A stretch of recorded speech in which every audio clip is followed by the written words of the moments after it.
Welcome to Back to the Father, a show about the journey of life focused on our final end, which is God Himself, our loving Father. And now, here's your host, Dave Palmer.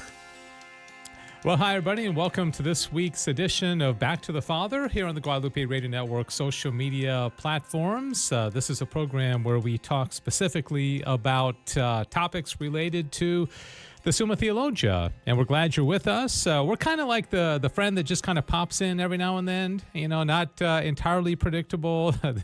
This show is in theory every week, but Fridays are tough, and Fridays often tend to be the day where we have a lot going on. Or next Friday, for example, I'm going to be taking the day off to go up to Kansas to be with my daughter for her family weekend, and so we won't have a show that week. But, every now and then we pop in. But one way that you can be sure to know about this program is to be on our email list, because I do generally send out an email a few hours at least before the program and let you know that hey, guess what? There's going to be a show today.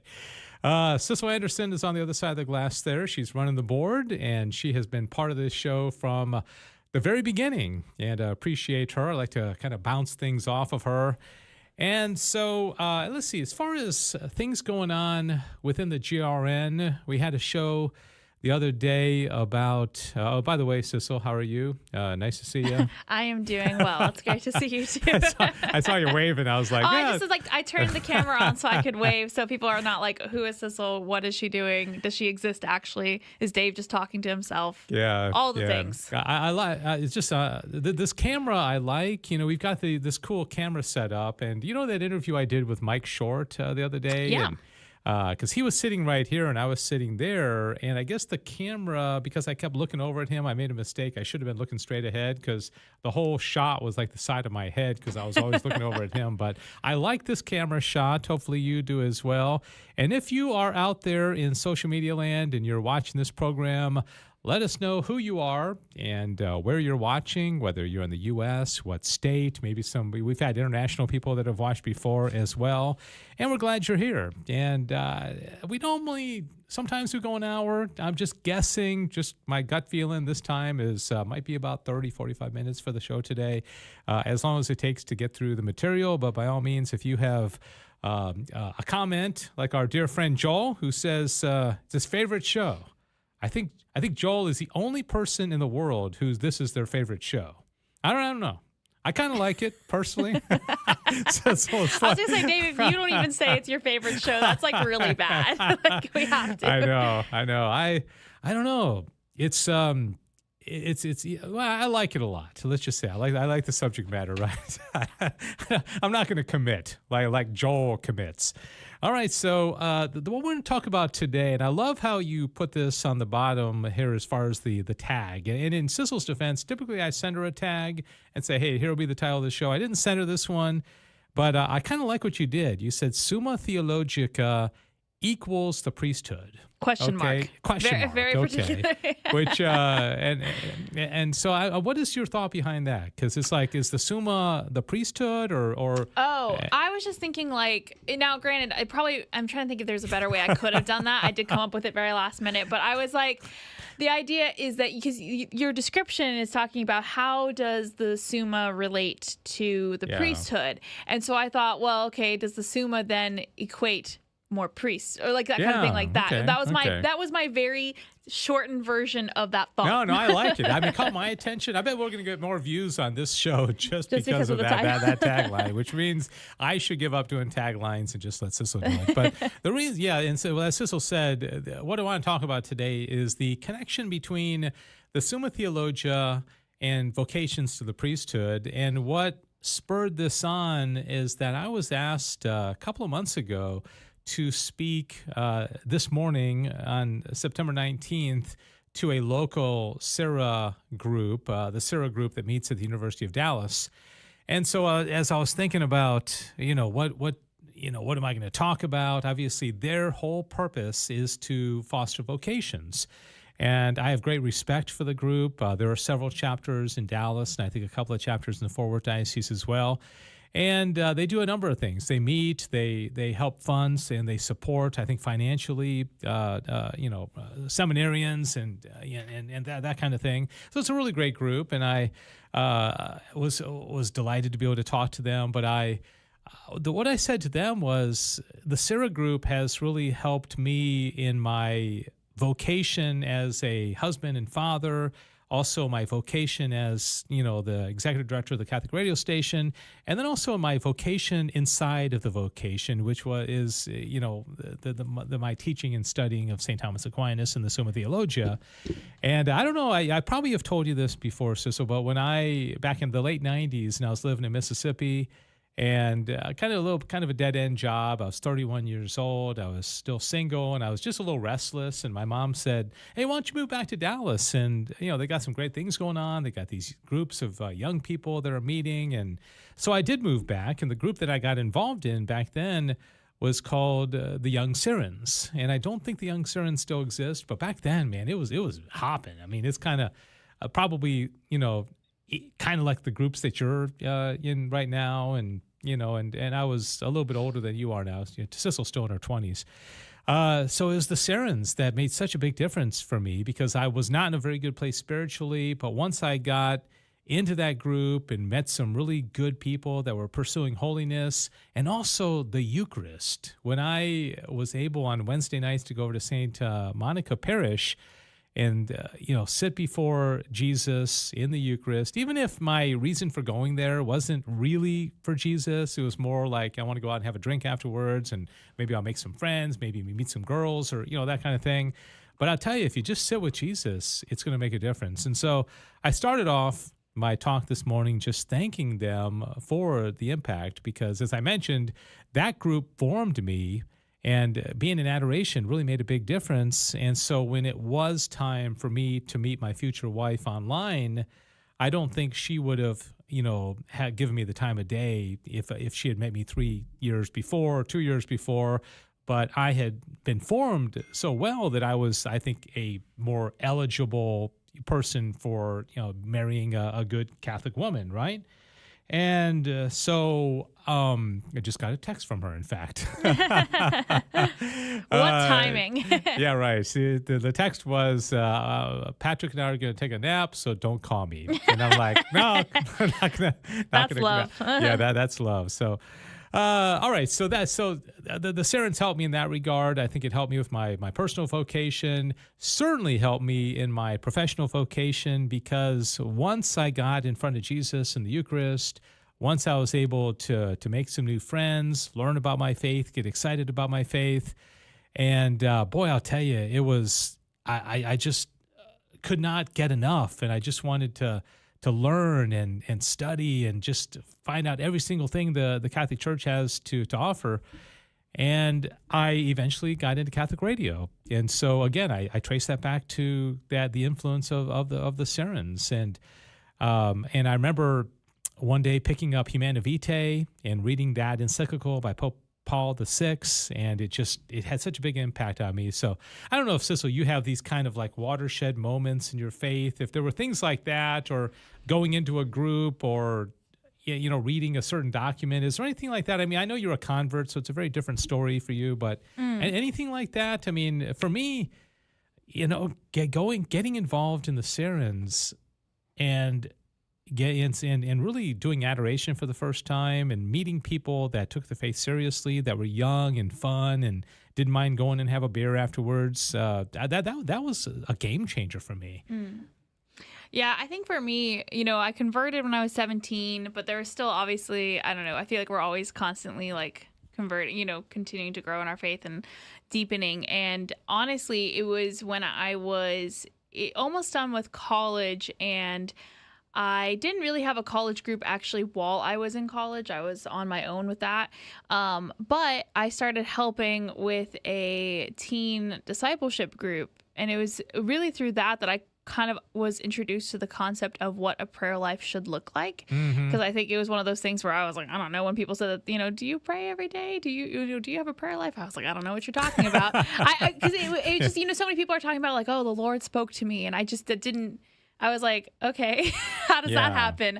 I was like, is everyone just like kind of group lying almost, and so that was probably one of the things that really changed, was being taught and like getting mentored, and also like helping mentor other people into Yeah. that. So that was probably the moment, and reading like St. Francis de Sales Introduction to the Devout Life. Yeah, that's cool. Do you remember when I brought the guy named Brian Davidson around one time? He used to be one of our Yes, ambassadors. I believe so. Yes. And I remember Brian was one of those guys that I met, and he had gone to the University of Colorado, and he ended up in Dallas. And he was the guy that I drove over after adoration one time to go to a bar, and he was just a very normal guy. He wasn't like a holier than thou, and he had his faults, jelly like me, and all that. But on the way over, he was talking about saints, and who's your favorite saint, and I was just like, really? We can have these kind of conversations, like on the way to have a drink, and we just adore Jesus, and it was so wild for me to encounter that.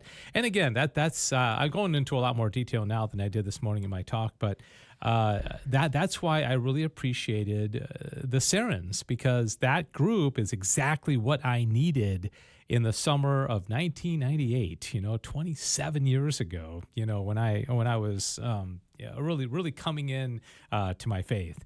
And so what I primarily want to talk about on this program is more focused, and we got Steffi. Yes, Steffi said hi. I don't see her comment. Yes, I think it's on the portrait Okay. YouTube stream. Yeah, these days we're all fancy and we stream on YouTube twice basically. I see. And so Steffi is there. So hello, Steffi. It's good to have you with us, and everyone else who's joining us across all of our other platforms. Feel free to drop us a hello. Say where you're watching from, and if this is your first time watching or anything like that, just let us know you are here. And if you have any questions, or if you have your own testimony too, I'm sure everyone has had those moments where they're suddenly getting deeper into their faith Yeah. and getting excited about it. So. Remember we used to take phone calls? That was way back in the a day. long time ago. You're always welcome to give us a phone somebody call. wants to call in. Put a text. It'd be kind of cool I think we could put you on. Okay, so the whole topic of this show really is about the connection between the Summa Theologia and priestly vocations. And this is what I was trying to get across with the Serra group that I spoke to this morning. And a lot of it has to do with going into the history and the story of St. Thomas Aquinas. And I was very surprised, and this is not any kind of criticism of this group, but I was surprised almost in a pleasant way when I asked this group, and it was probably about 15 people or so. Most of them are older. I'd say, mostly in their 60s, 70s, maybe even a couple of them in their 80s. At this meeting today, I asked them if they were familiar with the story of St. Thomas Aquinas at the end of his life when he stopped writing the Summa. And I don't know that anybody in that group raised their hand and said they would. Now, this story because you've heard it a whole bunch of times. And again, I thought it was kind of cool because I was like, oh, well, good. I'm glad I get to tell you this story and you haven't heard it before.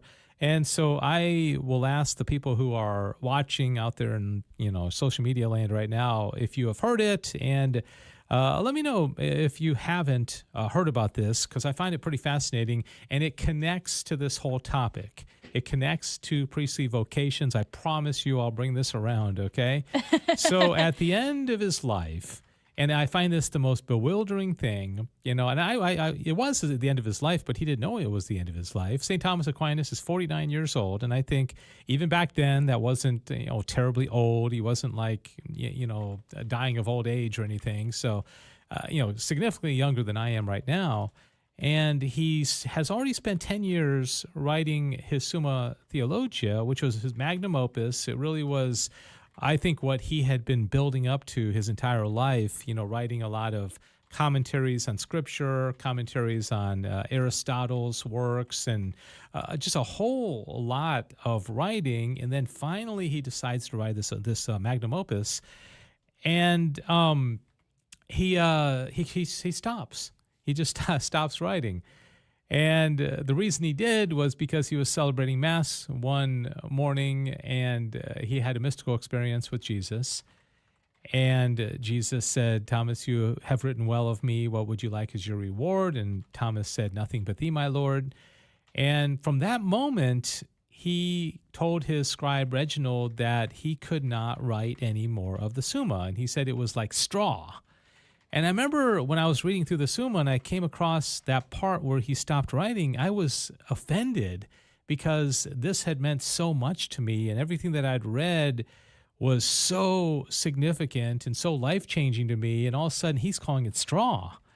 But it highlights the fact that compared to what he had witnessed in that mystical experience, everything here below was like straw. And he could not get himself to write. So then he, 3 months later, I think unrelated to that decision, he died coming back from a council, and then his scribe Reginald finished the Summa, going back to Thomas's old writings. And so keep that in mind, the fact that you've got this mystical experience that St. Thomas Aquinas has, and then on the one hand, this experience, and then you have this just amazing body of work which he had done, which continues after 750 years to be the gold standard, really, of Catholic teaching. I mean, how many times does Dr. David Anders or Jimmy Akin or Carlo Broussard or Cy Kellett or you name the person, Jeanette Williams, quote the Summa? I mean, this is 750 years after Thomas called it straw, and we're still quoting it as the gold standard. Okay, so keep that in mind, that interesting kind of juxtaposition between something that we continue to cherish, almost 800 years after it was written, and the very author of it, after he had a mystical experience, is calling it straw. Okay, so that's the first thing to keep in your mind. Okay, there's an interesting little juxtaposition there. And now you go to the beginning of the Summa as he begins to write it, and we've talked about this before. And he, in the very first article of 3,000 articles, he makes this distinction between what he called philosophy and sacred doctrine. Philosophy is the things that we can know through the light of human reason, and sacred doctrine are those things that God has to reveal to us that go beyond the possibility of us knowing it. Okay, so sacred doctrine would be teachings on the Trinity or transubstantiation or the Assumption of Mary or the bodily resurrection. Things that we're taught, but we could not have figured it out on our own. Whereas philosophy are things that we could figure out, like math and chemistry and physics and botany and those kind of things. So at the very beginning, he's making this distinction. He's saying there are certain things that we can, through the light of our human reason, come to know. Things that we can experience in the world with our senses and our various faculties, like our intellect and will. But then there's something beyond. Okay, and so you see kind of where I'm getting at is that that's what he had. The window was opened at the end of his life into that beyond, and he was never the same again. Now, we haven't experienced that, and I think if we had, I don't know that we could do what we're doing right now. I don't know if talking on this show would just seem so like, I've seen the other side, I've seen Jesus, and I don't want to talk about this stuff anymore, right? So that's what Thomas experienced. And then as you go through the Summa, and I promise you I'm getting to the priesthood, okay? I promise you, okay? We're getting there, okay? Hang tight. Everyone's going to be like false advertising. As you go through the Summa, you have all these different teachings. Like, for example, you have the teaching on the virtues. Well, some virtues are for the here below, okay? The moral virtues, temperance, chastity, humility, right? These even prudence are for our life here below.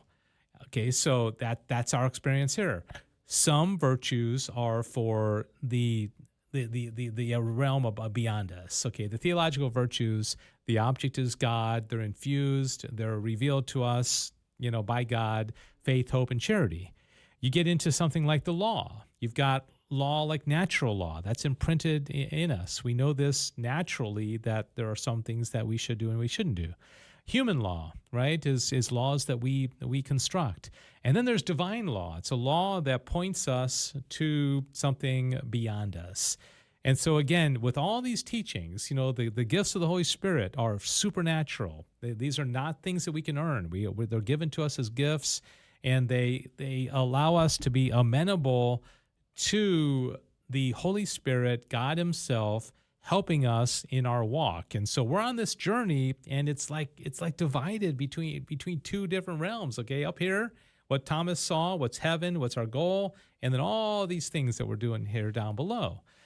And so deep into the Summa, we've got the incarnation. And all of a sudden, you have entered into the world God himself. And so that split between the two, what Aquinas saw, what sacred doctrine reveals, what is related to the gifts of the Holy Spirit and the theological virtues, that realm, I guess you could say, and then what's here below, it was united in a single human person, right? So this human, the way I shouldn't say he's a human person, he's a divine person. And this divine person walked the earth with a human nature, a divine nature, and so that like split was for those 33 years of his life, it didn't exist in him. Does that make sense? Okay, so it's like, I don't know. Absolutely, it is. Yeah. Mm-hmm. Absolutely. Okay, so we had Jesus. We had heaven and earth united in a person, right? Walking around, doing miracles, and that. But that was a very, very brief period of history, right? And then at the Last Supper, Jesus, knowing that he's going to die, he leaves the Eucharist with us. All right. And what else did he do at the Last Supper? It was Holy Thursday. He institutes the priesthood at the same time, right? He institutes the priesthood. He gives us the Eucharist all on that same Holy Thursday. And then within a day of that, he was going to be dead, right? So no longer did we have any kind of like person walking among us, uniting these two areas, the supernatural and the natural, right? But we've got the priests, all right? And the only way we're going to have the priests, and the only way we're going to have the Eucharist is if we have the priests.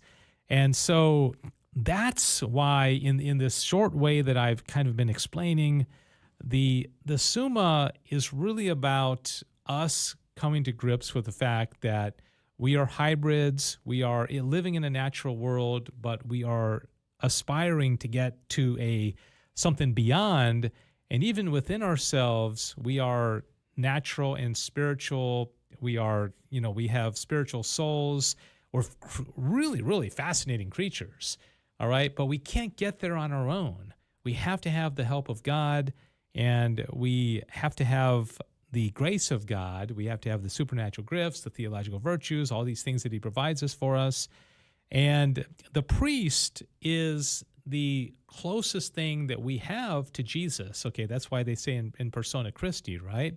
So we have like little Jesuses walking around as the priests, and their role is to be that mediator like Christ was between the supernatural and the natural. And so as you go through the Summa, you're going to see in every single stage what St. Thomas Aquinas is doing is he's trying to make that distinction, saying that we have the natural world, we have the supernatural world, we're down here, we're aspiring to go there, and God is trying to draw us back to himself. That's why this show is called Back to the Father, right?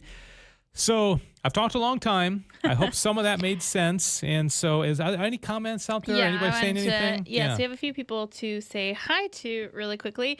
We have Sean on Twitch. He says hi. He's a frequent watcher of our GRN shows on Twitch. We also have, oh goodness, I've lost her, Eliza on Instagram, who said hi. And I asked if she'd ever heard of the story of St. Thomas Aquinas when he stopped writing the Summa. Is that Eliza from the Medjugorje trip? I don't think so. I don't think you so. remember Eliza, Yeah, right? I remember Eliza. Yeah, no, I don't think so. That's not a real common name. No, it's not, but I don't believe so. If it is, let us know, Eliza. And then and she said no, but she has now that you have told it. And then also, we just had a new comment from someone on YouTube, Vazel. I don't know if I'm pronouncing that right, on YouTube. So thank you all so much for joining. Actually getting more comments today than we normally do. Yeah, I got a lot of people saying hi, so we appreciate that. If you have any questions or you're just like, I didn't understand what Dave was just talking about, let us know. We'd be happy to follow up. So we've got 2 different YouTube channels, or how Yeah, many?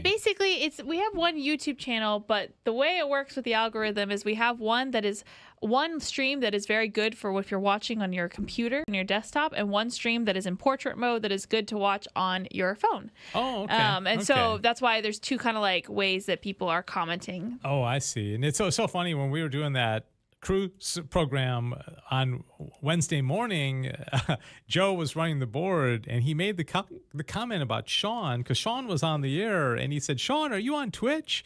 And Sean's like, "I never even heard of Twitch," but it was that same Sean. Does this guy spell his name the same way Yes, as Sean? he does. Shaun. Yeah. Okay. So, all right, and the reason why this excites me so much is that I mentioned that when I first picked up the Summa and I started reading it, it really hit me in a very, very good way. And that's why I was so shocked to find out that Aquinas stopped writing it. I mean, can you imagine like reading your favorite book and you're really getting into it and it's getting really suspenseful and you're walking your way through it and the author just quits? You'd be like, come on, man. And so, but it makes such perfect sense. In fact, I'm happy that he stopped writing it, because it shows that as much as we may love the teachings and we might still be benefiting from them 750 years after they're written, it's still straw, And I even made the comment this morning, and I think it's certainly true. I said, what we broadcast on the radio through the Guadalupe Radio Network is straw by Thomas's, definition, but it's all we have to work with right now. We put it out there, but straw is actually a compliment, because if the beauty of what we say on Catholic radio and the things that we talk about is straw, imagine how amazingly sublime the supernatural is going to be. And so I think the key to the Summa and the key to getting a lot out of it, and the thing that I really realize more and more all the time, is that you have to read the Summa understanding that as interesting as it is and as glorious as the natural world is, it pales in comparison to what God has in store for us. Because, G.K. Chesterton said about St. Thomas Aquinas in his book, The Damax, he said, to him, meaning Aquinas, even the momentary was momentous. To him, even the momentary was momentous. And what does he mean by that? Is that I think that St. Thomas Aquinas lived a life of awe and of wonder. And I think that when he saw a sunset, or when he saw, a bumblebee or a butterfly, or most importantly, the human person or the Eucharist, I think it excited him a lot, because it was beautiful and it was a sign, it was an effect of God, and it made him very excited, right? But you can only imagine that he went through this life for 49 years excited about the natural world and how it really was an effect of God and how it pointed to something, a great cause. And then when that veil was opened up that one day at Mass and he experienced the living God, it was so much more than what he had experienced. And that is to kind of tie in, as we kind of, wrap up here, people over the last couple of weeks, there's been these, tragic things like the Charlie Kirk shooting and assassination, and this, this poor girl out in Charlotte arena that really has disturbed me so much. And rightly so, and the shooting in Minneapolis. And it just seems like day by day there's more things to get distraught about. But if you keep this in mind, and that's where the straw comment comes in, is that if you realize everything down here below is really just straw, and St. Thomas Aquinas was willing to give up his life work and give up everything that he had been doing because he had a glimpse in that life afterwards, it really puts everything else in perspective. It just says, you know what? We can get through this. We can get through this because what awaits us is so glorious and so amazing, so much so that one of the greatest minds who ever lived put down his pen, and even though he wasn't dying, even though he wasn't sick, he said, I can't do it any longer. To me, that's more beautiful than him finishing the Summa. To me, that brings more hope. And thanks be to God, when I get to heaven, I want to thank two people. I want to thank Aquinas. Well, I want to thank Jesus first. Okay, first Jesus, the Blessed Mother, and then Aquinas, and then Reginald. I want to give Reginald his scribe, man, a big old high five in heaven. Honestly, he needs some. We need to make sure people put some respect on his Yeah, name. they should canonize that guy. Honestly, Man. the scribe of St. Thomas He Aquinas. finished the Summa. Come on. Yeah, St. Thomas would not have been able to do that without him. I do have a Okay. question Yeah. from Kat on YouTube. She said, for someone new to the Summa, what book recommendations would you make? Because I just want to put it out there, Dave does not generally recommend everyone just pick up the Summa and start reading it straight through, unlike what he did.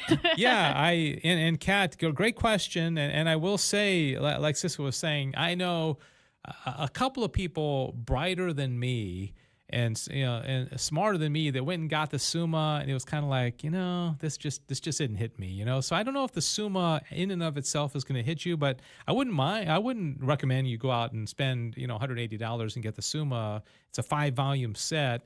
But you might go online and read a couple of articles and just see if you like the style. But to answer your question more directly, Kat, I would, like right now, go online and get a book by G.K. Chesterton called The Dumb Ox. All right, this is a short book. It's about, if it's 200 pages, I'd be surprised. And G.K. Chesterton is such a great writer, and it's generally thought to be the best book about St. Thomas Aquinas. And you will get a taste of his life, some anecdotes in a very Chestertonian manner. You understand the basic, thinking. And Chesterton was a big fan of St. Thomas Aquinas. He loved him. Remember, I just quoted him a moment ago about for him, even the momentary was momentous. I would read that, and then I would, my second recommendation would be, well, I wrote a book, but my book is called St. Thomas Aquinas for Everyone, and it's geared, and Kat, I don't know how old you are, if you have kids, but my book is geared towards parents who want to teach their young children, 5, 6, 7 years old, basic principles of the Summa Theologica. It's only the first part of it, prima pars, but you'll learn about God and his attributes and the angels and human nature and that kind of stuff. So you might want to get that one, St. Thomas Aquinas for Everyone. It's got a long subtitle that I don't remember. And let's see, what else? Dr. Peter Kraft, can't go wrong with him. He's written about 100 books. He loves St. Thomas Aquinas.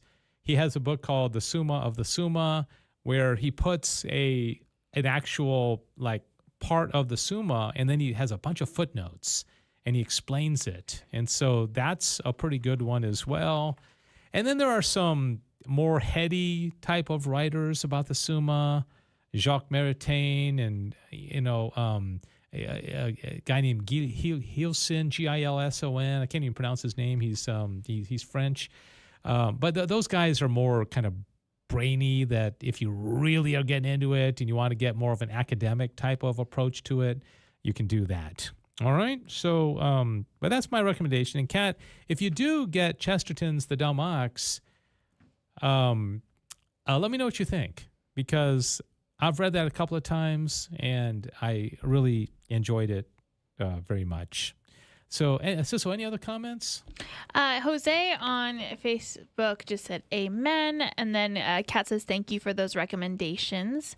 And I believe that's everything that we've got right now. If anyone else has anything else, I did put in the chat box on YouTube the Dumb Ox recommendation that you had by G.K. Chesterton. But I'll try to split that into the other chats as well if you wanted to. I know, Dave, you mentioned several other books, but I thought that was kind of like the first and foremost one. Yeah, they can only read one at a time. I mean, I don't know. I read like 5 books at once. But an interesting little point, Sissel, I don't know if you know about this, but over at University of Dallas, I don't know how much time you've spent on the campus over there, but they have a little kind of lower level eatery called the Rathskeller. Yes. And they call it the Rat. Mm-hmm. Well, they've renamed it. Well, okay. I don't know if they've renamed it. They've double named it. And so, and it was so funny because, and I'd heard about this, but they now are calling it the Dumb Ox.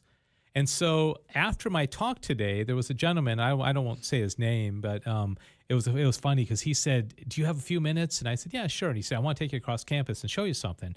So he brings me across campus, and I kind of knew what he was getting at, because I had heard that they were, renaming or double naming this thing. And he said, "That's the Rathskeller. Okay, this is where people go and they have a drink or a bite to eat or something." And then there was this other sign, and it said the Dumb Ox. And he said, "What do you think about that?" And he said, "Doesn't it sound kind of pejorative? Doesn't it sound kind of like the dumb ox?" And I said, "You realize this is the nickname of St. Thomas Aquinas, right? This is the book that G.K. Chesterton wrote about." And this guy didn't like it. He thought that I wasn't going to like it either. And I said, "I love it." Because it makes people go and look up St. Thomas Aquinas. Right. I mean, and he was aware of that, because this is the nickname that Aquinas' fellow students at the University of Paris gave him. They thought he was stupid, and which of course he wasn't. And St. Albert the Great said, "Yeah, you call him the dumb ox, but the bellow of this ox is going to be heard for centuries to come." And Albert was right. His bellow has been heard. Was there something else, Sissel? You look like... No, I was just checking on something, but nope, I think that was everything. If anyone has any final comments, go ahead and speak now or forever hold your Reese's Pieces. Or come back in 6 weeks when we have our next show. Are we going to be on next week? No, I'm not in. That's right, we're not going to be on next week. I'm going up to Benedictine. This is your chance. We'll be back again probably the week after that. But, I will say, and thank you, everybody, for commenting and being here. This show is rather unpredictable, but it seems like of late we've had more people commenting when we do come on. And I do recommend, if you want to get an email list, just email backtothefather@grnonline.com, and you'll get a little notice, anywhere from 3 hours to, if I'm really on top of it, a day before the show, to let you know what we're going to talk about on any particular program. And then you can be reminded also to tune in and watch it. But yeah, just email me backtothefather@grnonline.com. Do you get that also, Sissel? It goes to you too? Yes, I get that one as well. Okay. And, in weeks to come, we can talk more about this kind of thing. But I think that, what's on my mind about the Summa is not just kind of going through it, one by one, but also just showing how an understanding of the Summa can help us live differently, see the world differently. And that's kind of what's happening with me, is that the more I read, the more it's enhancing the way I see the world, the way I respond to things, the way I look at nature, especially the human person. You'll never see the human person again. I don't know. You'll respect the human person, and that's why some of the tragedies we see against human life in our culture, it's just no Thomist could ever do these things, because it's beyond me that how anybody could ever be cruel to a human person, because we're just so amazing among all the creatures of the world. All right, that is going to do it. I did promise you that we would get out in about 30 to 45 minutes, and I'm not going to make a liar of myself. And Sissel, thank you very much for your help. Thanks to Kat and Joel. Hopefully I didn't do anything to make this no longer Joel's favorite show. And by the way, it's now my favorite show. I thought I kind of like this one. I think, yeah. It used to be Young and Present. But man, I got demoted. Yeah, Young and Present got demoted to my second favorite show. That's Sissel's okay. show. Do you have a show coming up next week? No, my show was supposed to be last week, but it was Share-a-thon. So my show will be coming up, in fact, in October. All right. Stand by. And that's the second Friday of the month, 11 o'clock Central Time, and you can pick that up as well. All right, that's going to do it, and we now are going to play the little closer and keep an eye on the dog, okay, on this closer. It's kind of an interesting thing. But anyways, thank you so much. Hope to see you in 2 weeks for the next Back to the Father, where we continue to study the Summa Theologica and have a nice discussion about it. God bless you. Have a nice weekend.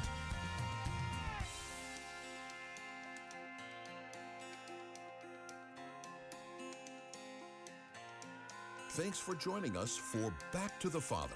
And don't forget, the glory of God is the human person fully alive. If you have comments about the show, email Dave Palmer at grn